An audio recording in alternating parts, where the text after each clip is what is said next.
Hey guys, Zen here and welcome back to another video here on the channel where today we're going to be breaking down not the top 8 but the top 16 deck lists from the most recent Niagara Regionals. Now we're not going to be going over every single deck list here, but instead we're going to be looking at the best placing deck list for each of these leaders. Now looking at the leaders, we had 5 starter deck Vegetas, 2 androids with android winning it all actually, 2 set 1 Son Gohans, this guy right here, which is honestly really impressive because they placed second. We have 2 Beerus, 2 Jiren, which honestly didn't do as well as you'd imagine, probably because of the Vegetas with all 5 of them.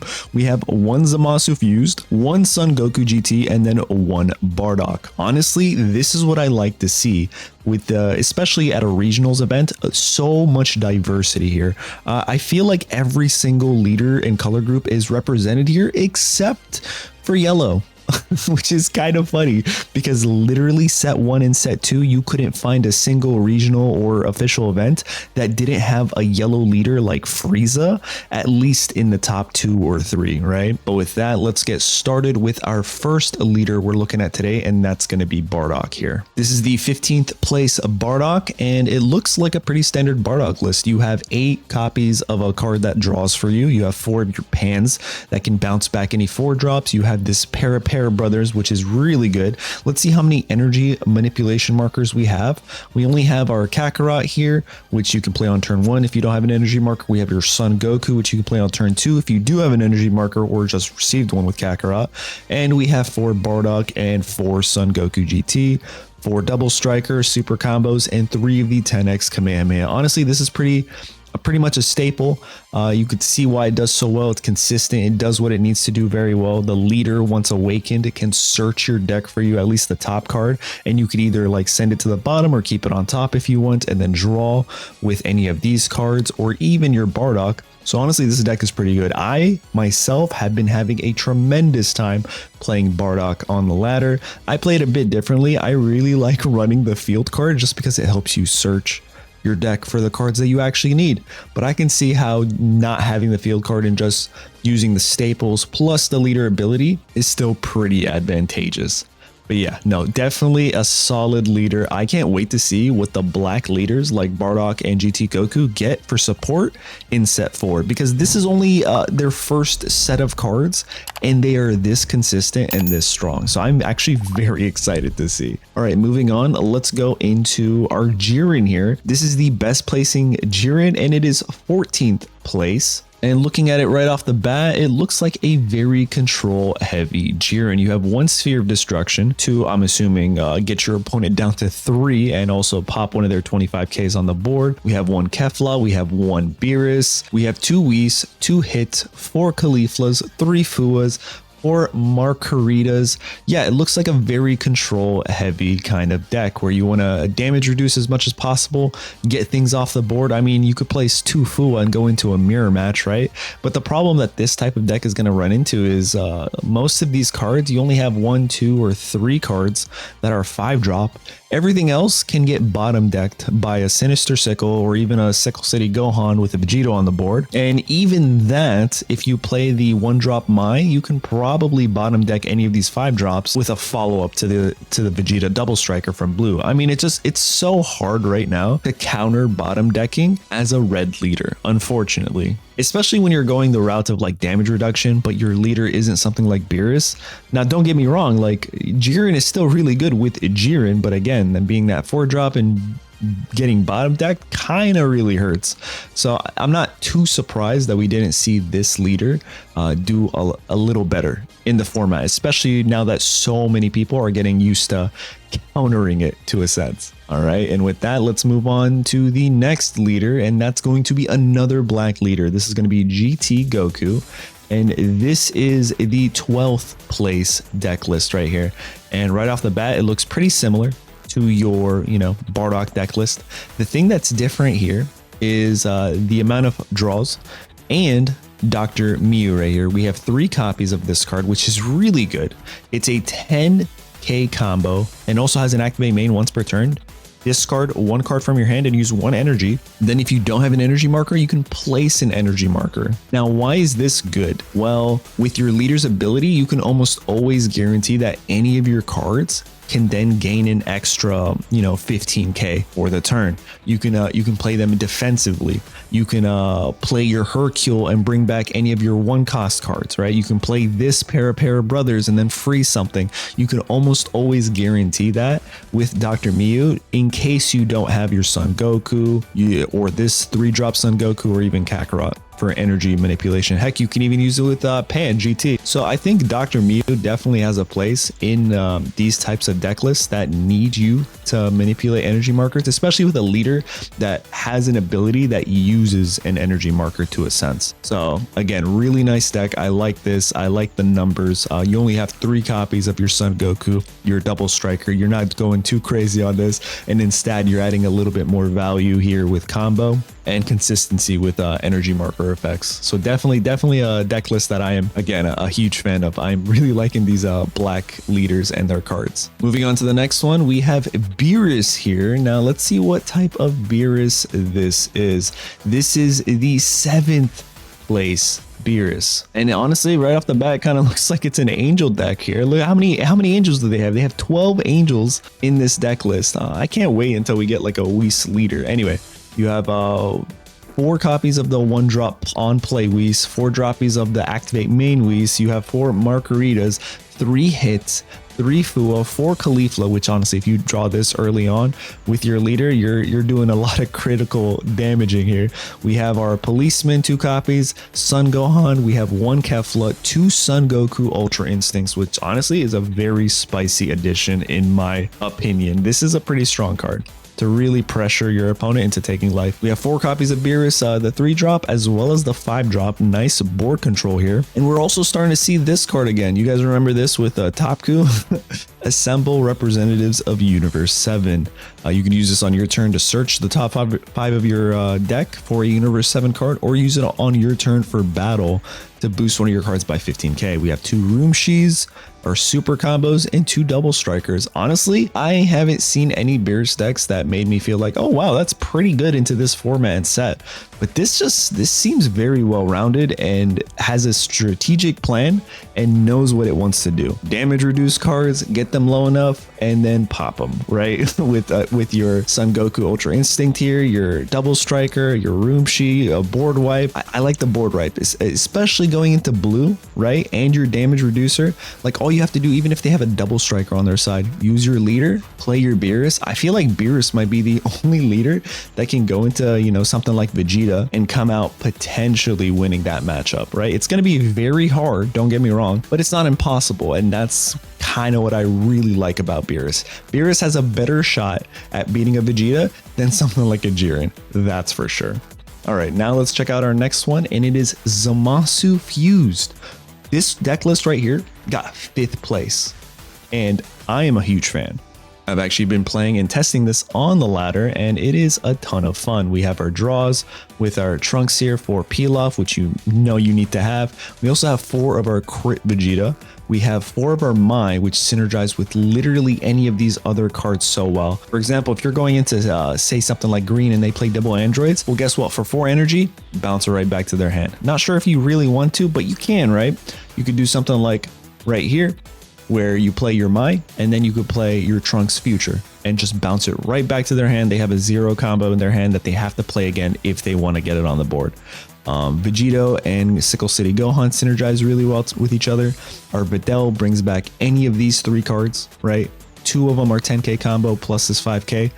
We have our double striker here, which again can bottom deck a 5-drop or even a 6-drop if you play at least like 2 of these Mines or maybe 1 Mine and you have a Vegito on the board. There's just so much that you can do here. We have 3 Vegitos, the secret rare, 3 Zenos, 4 of our super combos, 4 Gallic Guns, 1 Final Hope Slash, 4 Sinister Sickles, because it's serious, and 2 Absolute Lightnings. And this might be a better option going into something that's like 6 cost or more. Maybe you don't want to just bounce it back to their hand. I mean, late game and they don't have a big hand and you can just bounce it back and that it's a 0 combo. That might be the play. But for the most part, I would probably want to bottom deck something that's strong and threatening. You know, I don't want to give them another resource in their hand for the next turn. But yeah, no, Zamasu fused, especially with their leader's ability to continually add life once they're at 2 life or less, is pretty strong.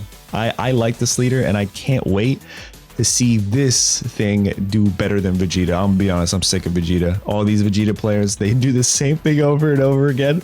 It's the same cards in the pool. Like, look at the deck list. It's literally the same cards you see in a Vegeta deck list, but just play it with a different leader. And I think it does it better, to be honest. Yeah, it doesn't become a 35k, but now you also don't need your hand size to be 7 or less. Well, technically you do for these guys, right? But that's not the point. The point is it's not Vegeta. So with that, I am definitely a huge fan of this Zamasu fused deck list. All right, now let's check out the next one. And oh, look at that. It's crazy. It's literally Vegeta with the same cards, except this one drop Zamasu.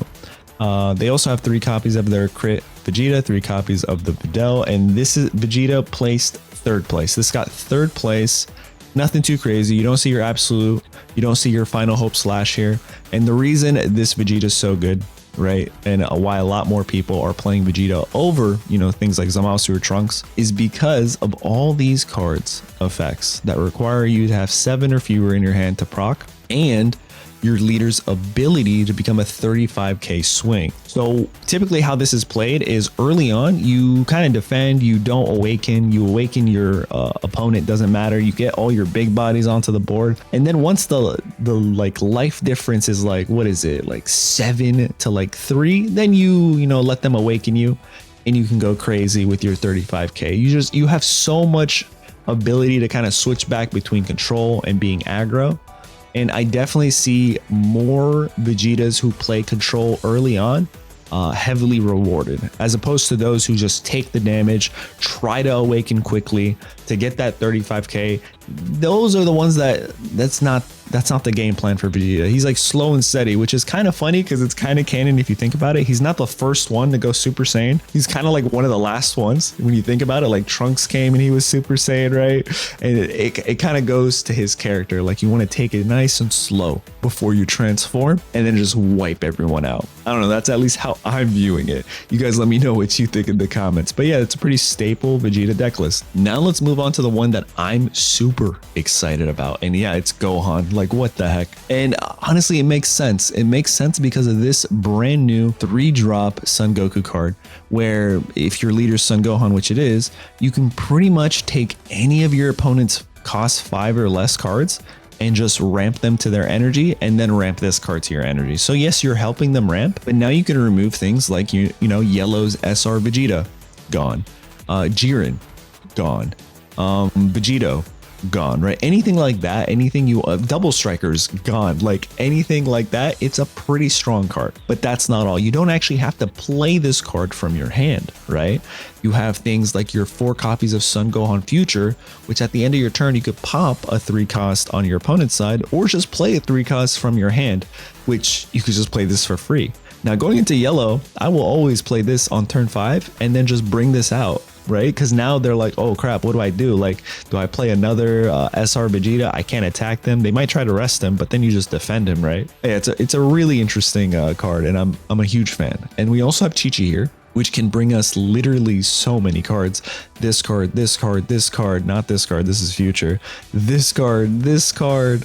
That's pretty much it. But yeah, it's a very strong deck. We have our 3 blocking Trunkses that also help us ramp Vegeta, ramp Trunks Future.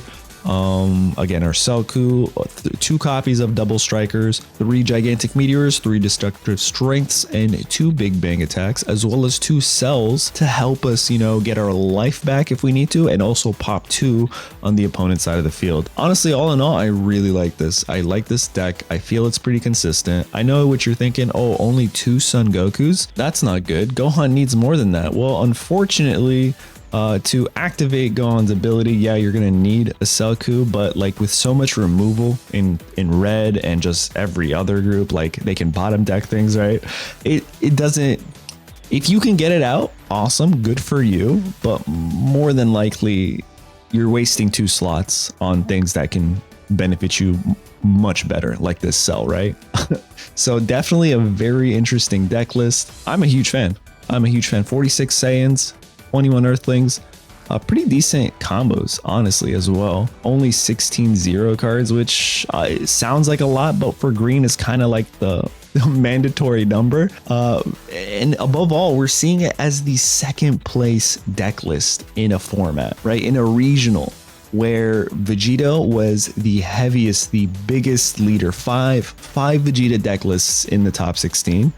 And only 2 Son Gohans, and this one got second place. So that's something. I mean, green is still able to combat Vegeta. So, I mean, maybe yellow has a chance to come back if everybody starts playing green again. Who knows? But anyway, let's move on and see the #1 deck list. And yup, you guessed it. It is androids. I mean, it's just so consistent. Let's look at it real quick. That's crazy. Imagine an entire deck list and leader winning an entire regionals with only set 1 and set 2 cards. There is literally nothing here from set 3. They said, oh, all these other leaders came out and all these other old leaders got support, like Beerus and stuff. That's cute. Anyway, let me run my consistent deck list. And yeah, it is what it is. It's consistent. Your 4 destructive strengths, 2 big bang attacks, 3 gigantic meteors, Broly 3 of them, your super combos, which are androids to help you synergize just in case you get crit, right? 3 double androids, 4 drop double androids, 3 self-awakeners. But not only that, this can bring back any of these 2 drop androids from your drop and just put bodies on the board, which is pretty insane. We have 3 copies of Krillin to help us search for a destructive strength or any of our, double androids, or Android 18 specifically. We have 1 Cell Jr., I'm guessing to just bring back our gigantic meteor when we need it. We have 2 Trunks Future to help us continually ramp. We have 4 of our Kamis, which is going to be good to go into, something like yellow to get rid of Bulma or something like that.